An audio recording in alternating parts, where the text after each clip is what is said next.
ए राजा जी का हो? कहाँ घूमे जाता? जाती गांव में घूमे हो? अरे राजा जी हम हम तोहरे बिना तनिको ना रह पाए। हे भगवान, कहाँ कहाँ तुहाँ लिया चल। हमार बात सुना। नहीं राजा जी हम पहले हमार बात सुना। सुनावा। घर में राहई के पारे अकेल चिड़ई, घर में राहई के पारे अकेल चिड़ई, जब जाबे हो जब जाबे कमाए धई के रेल चिड़ई, जब जाबे कमाए धई के रेल चिड़ई, जब जाबे कमाए धई के रेल चिड़ई।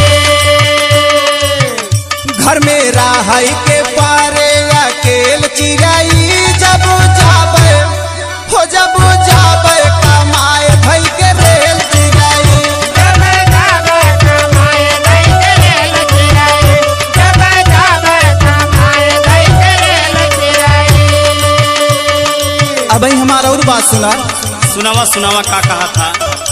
अब ही का नया नोहर बाड़ू दुल्हनिया,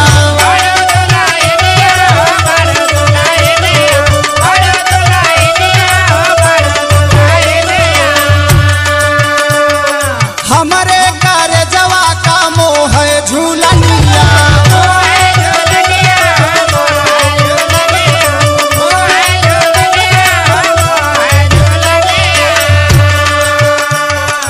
अब ही का नया नोहर बाड़ू दुल्हनिया, हमारे घर जवा का मोह है झूलनिया, जात बेरिया ना करू झमेल चिड़ई,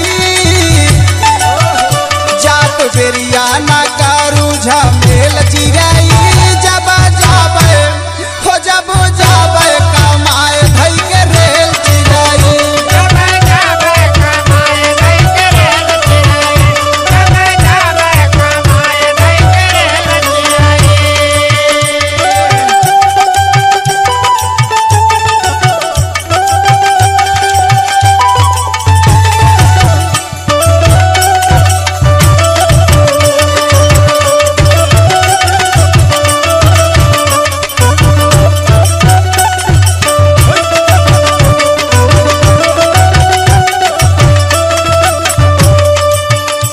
का तू सोचता हम मोनू बहुत न मानव ना हमहू चलब साथे।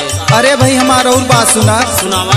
बाटे ना हमारी सरकारी नौकरिया, सरकारी नौकरिया, सरकारी नौकरिया, सरकारी नौकरिया, सरकारी नौकरिया। बूझई के परी तो है हमर लाचारिया, हमर लाचारिया हो, हमर लाचारिया, हमर लाचारिया हो, हमर लाचारिया। बाटे ना हमारी सरकारी नौकरिया, बूझई के परी तो है हमर लाचारिया, बेची मुंबई में सुना हम भेल चिड़ई, बेची मुंबई में सुना हम भेल चिड़ई, घर में राहई का वो घर में राहई का पारे अकेल चिड़ई, घर में राय तुम्हारे अकेल चिड़ई, घर में राय तुम्हारे अकेल चिड़ई, अकेल चिड़ई हो, अकेल चिड़ई हो, अकेल चिड़ई, घर में राय तुम्हारे अकेल चिड़ई, घर में राय तुम्हारे अकेल चिड़ई।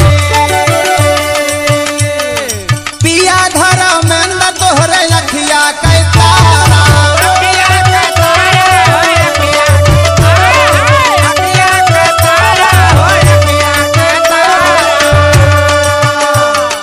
बैठी के रोजनी अपने ओ सारा, अपने वो तारा हो, अपने वो तारा, अपने वो तारा हो, अपने वो तारा। पिया धर्मेंद्र तोहरे अखिया के तारा, बैठी के रोजनी अपने ओ सारा, कबो समझू ना अपना अकेल चिड़ई, कबो समझू ना अपना अकेल चिड़ई, भले पा करके हो भले